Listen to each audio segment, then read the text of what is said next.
My mom passed away when I was 14. I was always closer to her than my dad, so I took it very hard and still missed her every day, but my dad moved on extremely quickly. I'm talking about 1.5 months later, and he was openly dating his current wife, whom I suspect he was cheating with on my mom when she was still alive. She moved in 4 months after my mom's passing. Then, 9 months after her passing, they announced their engagement on my birthday as one of my gifts. I obviously didn't take it well. I made a scene, dumped the cake they got me, and walked out. I disappeared for a few days until they were about to put out a missing person report, and I was forced to go back home. They tried to get rid of all evidence of my mom ever living there, as in, they tried to remove all pictures, personal effects, memories, and other belongings from my mom. I kept what I could and hid some others. They wouldn't let me celebrate her birthday or anything related to my mom.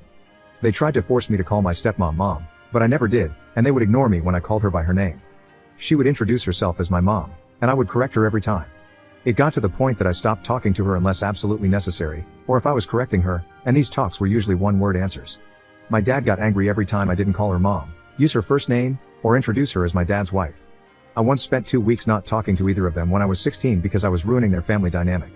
Their exact words were, "Until I can be a part of the family, there is nothing to say or do as one," but they caved at about the 15th day of no communication and interaction.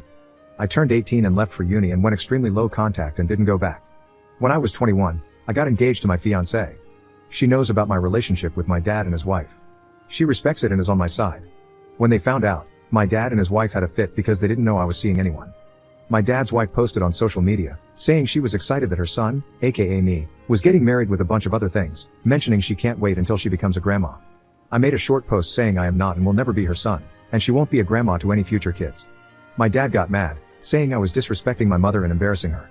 I asked who we were talking about because my only mother was my bio mom, and at this point, I lost both of my parents on that day when I was 14. That was 3 years ago, and we went back to low/no contact. Now, my wife is about 8 months pregnant, and they randomly showed up at my house, even though I never gave them my address. They wanted to talk and meet my wife, but I didn't let them in and told them to turn around and go back to where they came from.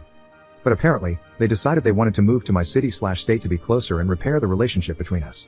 She said she missed her son and wanted to be a better mom and grandma.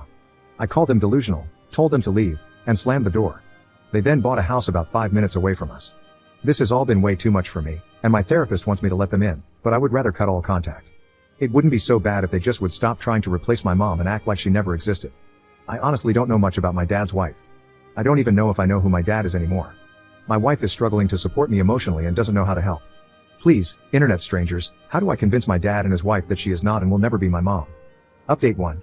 To answer some questions and to clarify, my wife, our unborn child, and I are doing well overall. My wife is over being pregnant at this point, and our child should be here in the coming weeks. I did find a new therapist.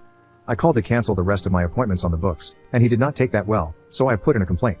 I met with my new one, and I like her a lot better. I feel like I'm actually being heard and getting the help I need. I want to make this clear, I am 24. My dad's wife is 38, 14 years older than me. My dad is 52, 14 years older than his wife. So when she entered my life, I was 14, and she was 28. There were also theories about how my dad might have had something to do with my mom's passing. That is not the case, but I still believe they were together before she passed. I am investing in a security system, but it will be a few weeks until they can install it. For now, we have a doorbell cam and some cheaper cameras. As for social media, since the post about her being excited about being a grandma, and my wife and I getting engaged, we have locked down all social media. My wife and I are not active on any platforms anymore, except for messaging or sharing pictures. And we found the leak as well. It was my brother-in-law, my wife's sister's husband. We had a family dinner where we had planned on working on the birthing plan. Brother-in-law was insistent on being there, which was odd as he was not a part of it to begin with. While we were waiting for my mother-in-law to get home, I shared what happened between my dad and how it made me and my wife feel, and brother-in-law got visibly uncomfortable. When I called him out on it, he denied it, but it was obvious. Sister-in-law called him out, and he broke down. He said he had been talking with them because we needed all the family support we could get, and that they deserved to know their grandbaby. This caused an argument, and it ended with sister-in-law moving out and staying with us. They have no kids and have had some issues. I think it is over for them, and I definitely will not be ever trusting him. Our birthing plan has been locked down now and made secure, but we have some just in case of crazy showing up plans. Everyone who needs to know the details knows. Now, it is surprisingly hard to get a protection order. Where I live, it is heavily dependent on violence or physical contact. Technically, what they have done is not against the law yet. They are perceived as no real danger at this time since there were no threats made, and they left when asked to. They have free will to move wherever they want. Also, since a family member gave another family member my address, it is fair game. In regards to grandparents' rights, it is only applicable when my wife and I have lost custody or are unable to care for them, but my mother-in-law and father-in-law will be taking on that role if needed. My wife and I are not currently in a position to move. We just bought our house when interest rates were low, and my in-laws helped with the down payment. It is nothing massive, but it is home and perfect for our starter family. My dad and his wife are unable to have kids. I don't know from which side it made it impossible, so that may be why the constant pressure. I did write my dad a letter summing up why I want no contact, how I feel about what they did, and emphasizing that his wife is not my mom and never will be. If I feel like giving them a chance, it is on me and my family's terms, specifying that my family is me, my wife, and any possible children moving forward. They are not to talk to my wife or me at any time unless it is through our lawyer. He can decide what information to pass on. They are not welcome around us at any point, including our house, school, daycare, social gatherings, birthdays, Christmas, BBQs, etc., as well as in public. We are strangers. Keep space and act like we don't exist. If they break this, they will get a follow-up letter, up to and including a protection order. The letter was quite long. Our lawyer looked it over, and my wife and I signed it. Then he signed it as well, and it was notarized. We made legal copies for all of our records. My lawyer went with a private delivery service and hand-delivered it to him with a signature of received goods, plus video evidence as well. So far, so good on that end. I'm now focused on my wife and soon-to-be child. I hope I'm ready. I know how not to be a father, so there is that. Is there anything else I should do or think of to protect my family? Update 2. In the weeks leading up to my wife giving birth, things were stressful. I ended up having my first panic attack, which was not fun. My wife helped me through that one. Brother-in-law tried to apologize and get back with my sister-in-law, but messed that up by trying to explain himself again on how he was in the right by reconnecting my parents and my family. After that, their divorce has been moving quickly. My wife giving birth was an amazing experience, for me. The moment I held my child for the first time amazed me. How can I love something so tiny, and whom I just met, so much so quickly?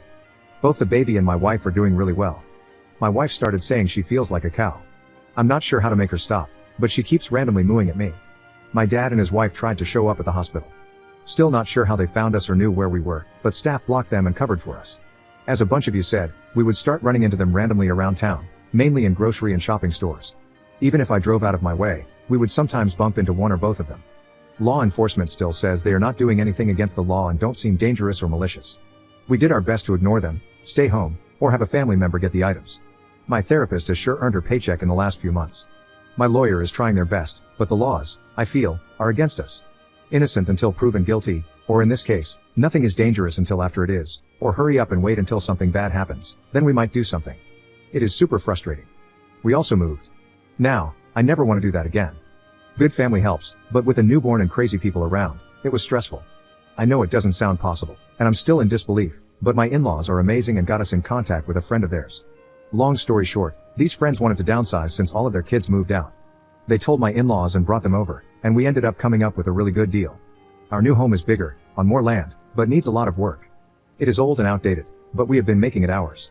Since moving, we had not seen my dad or his wife. That was until about 2 weeks ago. I was going to update and write all of the above, but then my lawyer contacted me, saying my dad reached out and wanted to talk. I tried to say hard pass, but they advised me by saying, I think it would be in your best interest, so we set up a date and time in public. 3 days later, at a coffee shop, we met up. Even though we were early, they were waiting for us.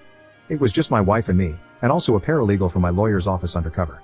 I could see the disappointment in their eyes that our child did not come with us. It started awkwardly. They initiated some small talk, but I just said, what do you want? Well, my dad's health is not well and is going downhill steadily. He may have 2 years at most. They showed scans, doctor's notes, tests, and other items to prove it. I was quiet the entire time they talked, and all I could think about is, that sucks for him. It was like getting news that someone you knew of when you were a child passed away. For me, no real emotion or feelings because I feel like I didn't have a real connection with them. My wife knew I was irritated and tried to silently calm me down. When they were done, I said something to the effect of, I'm sorry this happened to you. I hope you get better, and got up to walk out. His wife opened her mouth and said something like, that's it? That's all you have to say? You owe it to him too. I didn't let her finish and went off on them. I said everything that I had been saying in my head for years. A practiced monologue I started when I was a teen. Highlights include but are not limited to, how he owed me more than anything, how he ruined any type of relationship the moment he started thinking with his lower half, when he tried to erase my real and only mom, neglect, abuse, over-punishment, the works. Then, I finished with my real mother, who passed away when I was 14. Pretend I did as well because that is when he, my dad, also checked out of my life. Now, looking back, I find it in a way funny that my 5'4" wife was holding back a 6'3", 200+ guy, but they kinda looked like fish opening and closing their mouths. My wife then escorted me away. When we got to the car, I had my second panic attack. I'm struggling, but working through it. When my wife notices me zoning, she just hands me our child, and things get better. Sorry for the long read if you are still here. I hope you all have a wonderful day, and may your life be blessed.